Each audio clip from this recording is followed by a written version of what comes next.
Hello everyone, আশা করি যে যেখানে আছেন সবাই অনেক ভালো আছেন। চলে এসেছি আজকে ছোট্ট একটা ভিডিও নিয়ে, যে ছেলের জন্য একটু পাস্তা রান্না করছি। আমি কিভাবে পাস্তা রান্না করি সেটাই আপনাদের সঙ্গে শেয়ার করছি।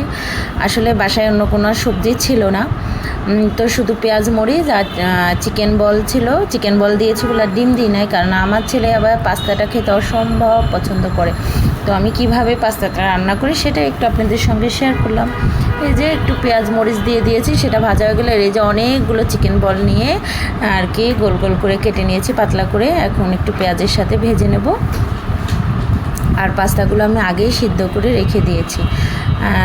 চিকেন বলগুলো একটু ভালো করে ভেজে নেব, একদম সিদ্ধ হওয়া পর্যন্ত বেশ ভালো করে ভেজে নেব।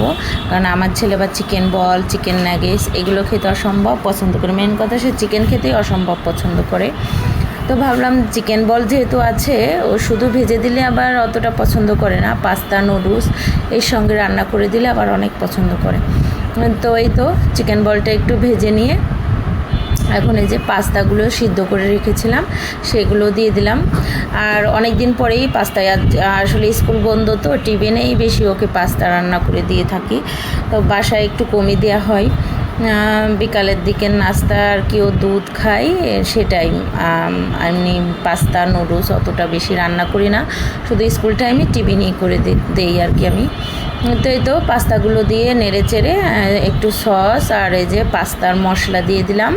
আর সসটা কিন্তু আমি নিজে হাতেই বানিয়েছি আমার ছেলের জন্যে।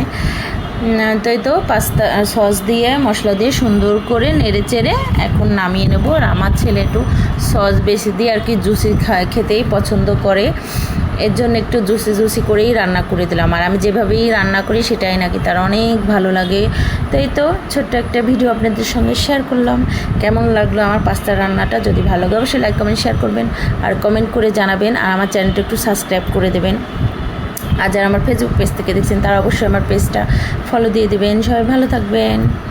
তাই তো পাস্তাটা পুরোপুরি হয়ে গিয়েছে, এখন নামিয়ে এই যে ছেলেকে খেতে দিয়ে দেবো, সে তো অপেক্ষায় রয়েছে।